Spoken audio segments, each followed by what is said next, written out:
Okay.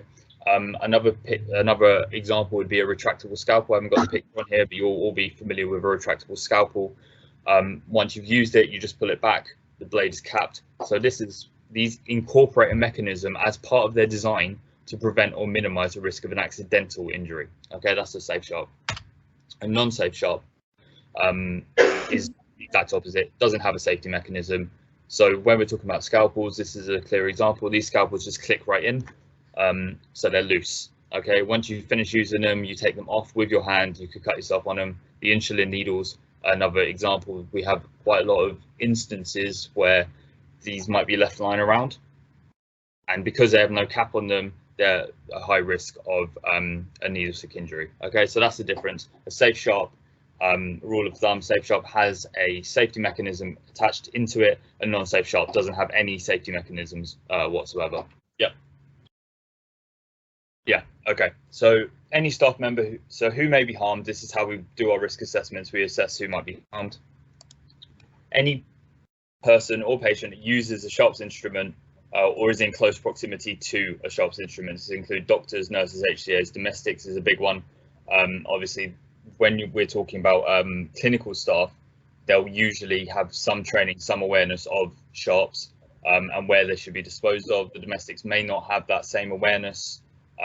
We have a lot of incidents where a sharp is not put in a Sharps bin, it's put in a medical waste bag, and it pokes through the bag and it hurts a staff member, a domestic staff member. When we talk about who may be harmed, we also look at I am looking at three specific examples.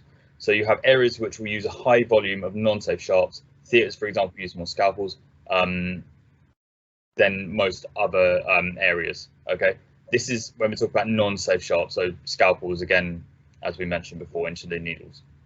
Areas with a high footfall of patients, the particularly busy areas, A&E is the big one where we get the most sharps, labour ward, constant movement of people, high stress environment, so you may have a staff member who's doing so many jobs at once, they're not entirely concentrating or maybe looking around to talk to someone else and poke themselves with a sharp or a needle stick.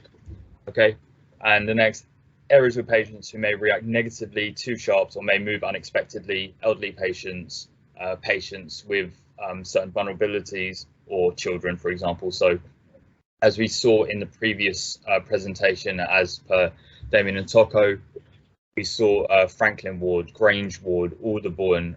These are areas with a high percentage of elderly or more vulnerable patients, which often translates into a higher risk of Sharps injuries. Okay, next slide, please, Damien. Why do we manage Sharps? So this is another one, cannibalized. I think it really helps emphasize what we're talking about. Obviously, a well-known risk in the health and social care sector worldwide. Transmission risks from injuries. So when we talk about health and safety, well, when we talk about Sharps, but health and safety in general, it's not just about the injury itself, but the effect it can have. If you work in an area where you have that high risk of a Sharps injury, it may make you a little less confident in what you're doing. It may have negative effects on you as a worker and in your workplace environment. Potential to transfer over 20 types of 20 separate diseases. Hep B and C is a big one. HIV, obviously, a huge risk as well. Damien, is that an old hand? Sorry, say that again. Oh, yes. Yeah. Okay. This is also important. So the risk of transmission to a healthcare worker from an infected patient following injury is shown to be 1 in 3. That's huge when a source patient is infected with HPV and is E antigen positive. Now, I'll let you read through the rest. 1 in 30 for HCV, 1 in 300 for HIV. And just think, we've had over 50 Sharps injuries so far this year. We're now almost in November. So if you then think 1 in 3 with that risk is huge. Obviously, we have quite a robust system in place where people should know to go to occupational health. Obviously, there are gaps which we're addressing, but this is why we have these investigations, why we're starting these pro forma systems in order to reduce this risk, reduce the stress, and keep people safe as far as possible. Next slide, please, Damien. So national standards, I'm not going to just read this straight from the page. If you look at the Health and Safety at Work Act of 1974. This acts as an umbrella for all the health and safety legislation that comes after it. Management of Health and Safety at Work Act, you are entitled to a healthy and safe workplace. What we're really looking at today, the Health and Safety Sharps Instruments in Healthcare Regulations 2013. Obviously, when we talk about Sharps, these are based in a healthcare setting. So that's why they have these specific regulations, because the risk of bloodborne conditions is so high. COSH, as Ashley went through last week, obviously very important because you could be infected or in contact with a biological agent, and RIDDOR. So the reason RIDDOR is so important here in this context is that because say you have a needle stick injury after taking blood from someone who was HIV positive, that would be one RIDDOR for contact with a biological agent, and it could potentially be another RIDDOR if that then translates into a full-blown HIV infection.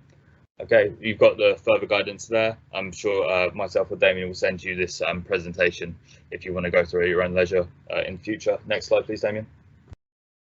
Legal requirements and key duties.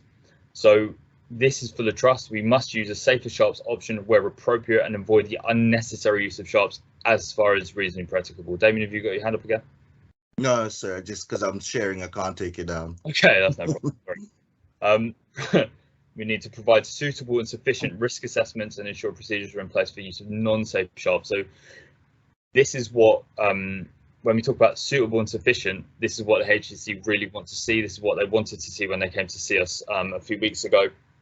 When we say suitable and sufficient, that means it's not just generic, it's not just copy and pasted from place to place to place. It's suitable for that area, and it's suitable and sufficient for all the Sharps used in that area.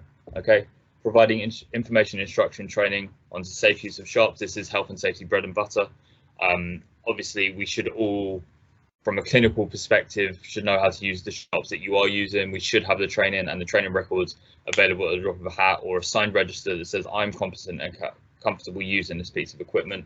And if a certain person isn't comfortable or competent to use it, they shouldn't be using it, obviously. Clinical waste disposal procedures in place and suitable. Everyone knows which Sharps bin they need to use. Everyone knows which, if they need to use a cytotoxic or cytostatic waste bin, or if it's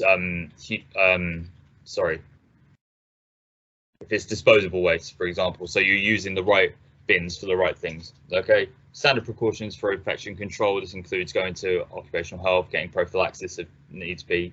Clear procedures for responses to Sharp injuries. This is why the ProForm is so important, because it may be that someone doesn't really know what they're meant to do. A lot of people we've seen, they'll go to OE or OH, they'll get the blood test. That's perfect, but they won't go into Datix, they won't do the Proforma, they might not do a full investigation.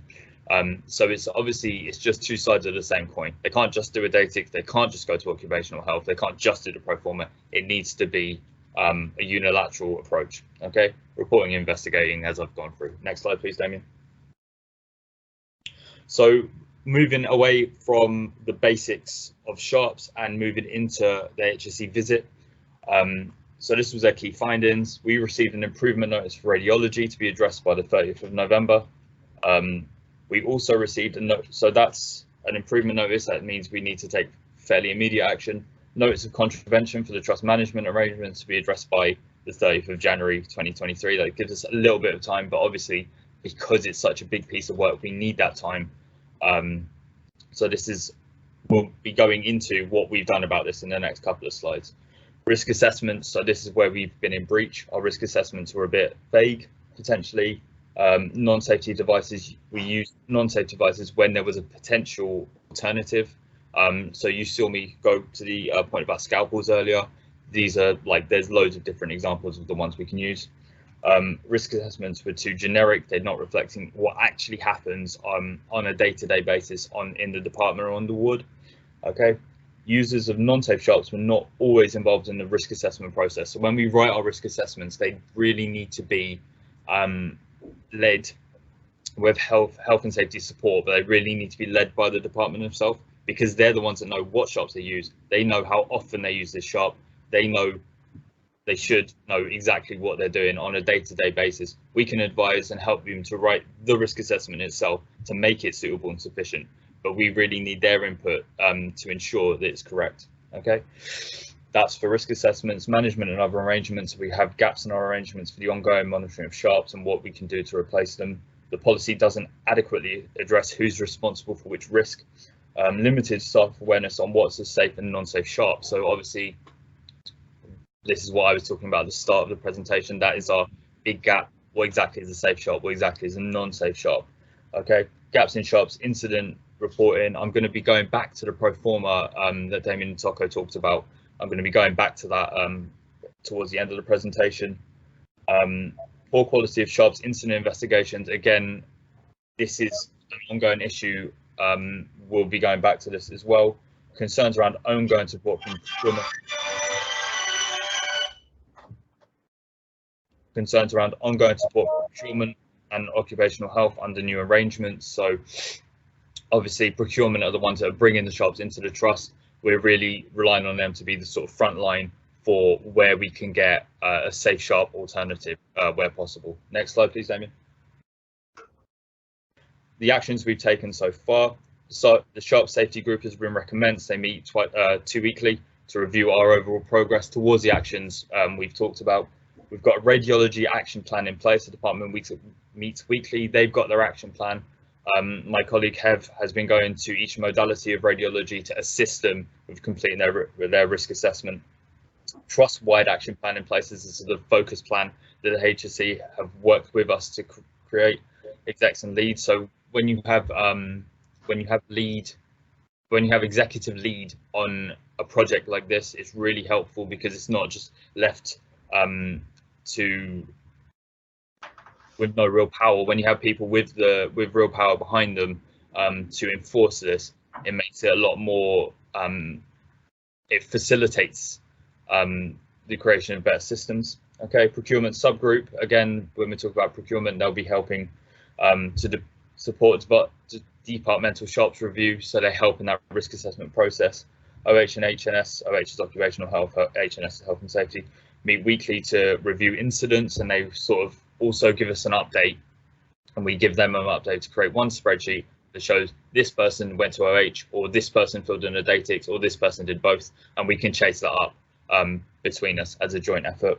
Temperature checks are ongoing. Communications plan is in motion, so we're working closely with communications, and they're leading and bringing the HSE letter to the attention of staff members. We're also doing this as part of when we go to the department to help with their risk assessments. Next slide, please, Damien. So these are the local actions we're taking. Procurement and providing departments with a list of stock and non-stock sharps. So this is going to be really helpful in seeing where we stand as a trust, because I don't think we had that information. We have registers here and there. Sorry.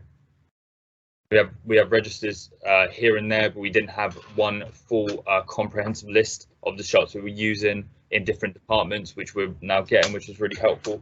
Clinical lead and procurement group to support the department in identifying safer alternatives speaks for itself. Now, this next part is a step-by-step guide. Again, you can download this and read this at your own leisure. Of where we find an alternative, the department needs to consult with users in the department to agree on the suitability, because it may not be suitable for your department. Now, it may be that procurement have identified this as a safer sharp, but it may not. But it may, in some ways, compromise patient care.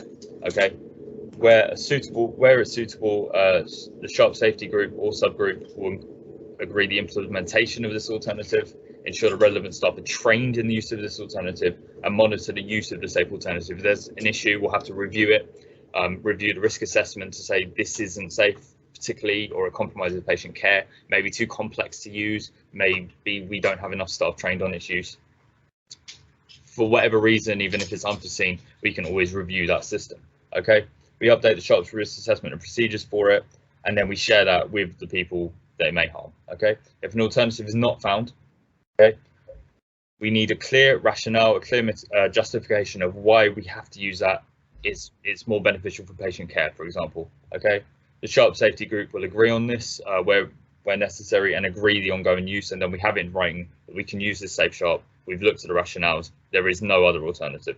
Okay, we update the sharp risk assessment with that information, so it's all in one place, and share that risk assessment with the team. So this can either be on the B drive and everyone knows it's accessible, it can be printed out, and put in the health and safety folder in the office,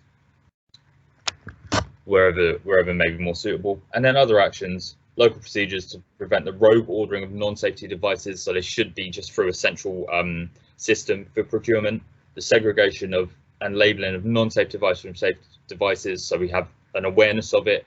And I think this will really help the understanding from a clinical viewpoint. If there is still a bit of uncertainty, you have, these are your safe, these are your non-safe, okay?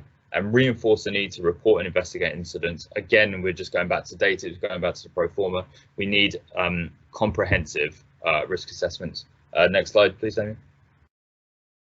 So sharps injury, this should be common knowledge to most people. You bleed it, gently squeeze the wound, you wash it, you cover it with a waterproof dressing, and you report it immediately to your manager or your line manager or whoever's next up in the chain of command. What this doesn't really talk about is you also have to go to occupational health or ED, A&E out of hours. Once you've gone to A&E out of hours, it doesn't stop there. You then will have to ring or contact occupational health, and or you will then have to contact occupational health. A DATIX must be filled in. A pro forma must be sent to your manager and filled in by your manager. It cannot just stop at occupational health, because then health and safety won't know. It can't just be filled in as a DATIX, because then occupational health won't know. Okay, next slide, please, Damien. Weights and sharps. Again, this should be common knowledge to most of you. We use the yellow sharps bins for sharps. It can't, when it's not in use, it shouldn't be open all the way. It should be closed before it gets to the it should be replaced before it gets to the fill line. It should be in date. This really should be common knowledge, but it always helps to just reinforce to make sure we all have the right information. When we talk about sharps bins, they should be at the correct height. You shouldn't be. Julia, you got a hand up. Yeah, no, it's just a quick question around why do we partially close sharps bins? Because I'm being asked what is the reason behind it. As far as I'm aware, we close them in order so someone isn't trying to put the hand in. They have to open it to be able to look inside to see it's not too deep, and they're not putting the hand all the way in. I'm not sure if there's anyone with more clinical knowledge to be able to help me with this.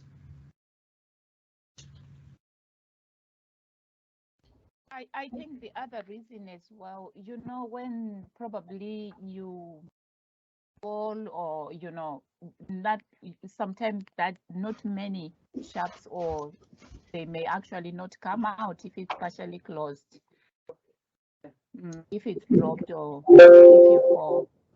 So that really happens, helps. To limit the impact of spillages, I guess is what you're saying, Taco? Yes, yeah. Okay, thank you. Okay. They should be between waist. They should be above waist height, so you shouldn't be bending down. They shouldn't be over your shoulder, or you shouldn't be having to put your hand in where you can't see. Obviously, that's just asking for trouble, really. The blue ones, medicine bottles, waste medications. These yellow and purple ones are for cytotoxic and cytostatic waste from chemotherapy. So you'll see we mostly use, apologies, we mostly use these three in the trust. Helena, you got your hand up? Yes, I just wanted to ask, because we have the blue ones and we do put the bottles of medication, but sometimes we have some big bottles of medication that don't go through the slot within the blue for the used medicine bottles, and that sometimes gives us a little bit of a problem. Okay.